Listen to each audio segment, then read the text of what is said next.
నేను 15 లక్షలు ఇస్తా, సర్కారు పరంగా 10 లక్షలు వస్తాయి, నేను 15 లక్షలు ఇస్తా, 25 లక్షలతోటి ఇక ఆ ఊరు రూపురేఖలే మార్చుకోవచ్చు అని ఇప్పుడు కడియం శ్రీహరి బాంబు వేల్చిండు.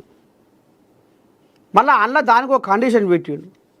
సరే ఊళ్ళే ఫలానోడు మంచోడు, ఫలానోడు పని చేయగలుగుతాడు, ఫలానోడు అధికారుల కాడికి పోతాడు, లీడర్ల కాడికి పోతాడు, నాయకుల కాడికి పోతాడు, పశ్చే పరక నిధులు గుంజుకొస్తాడు, మనకి యావ ఉంది, మనకి తెలివి ఉంది, వాడు ఊరును బాగు పెడతాడు అనేది ఎవరన్నా ముందు పడితే వాడిని అనుకోవాలరా, శబాష్ వీడు శబాషరా అనేటట్టుగా ఉంటే అదొక లెక్కే. కానీ ఇప్పుడు కడియం శ్రీహరి ఏమంటుండయ్యా అంటే ఏకగ్రీవంగా ఎన్నుకోవాలి, మళ్ళీ ఆయన కాంగ్రెస్ అభ్యర్థి కావాలని ఒక కండిషన్ పెట్టిండు కడియం శ్రీహరి. అట్టెట్ట పెడతావు, ఇదేం తరీక, నీ ఇంటోడే ఉండాలనా? మంచోడు ఎవడైనా జనాలే అనుకుంటారు.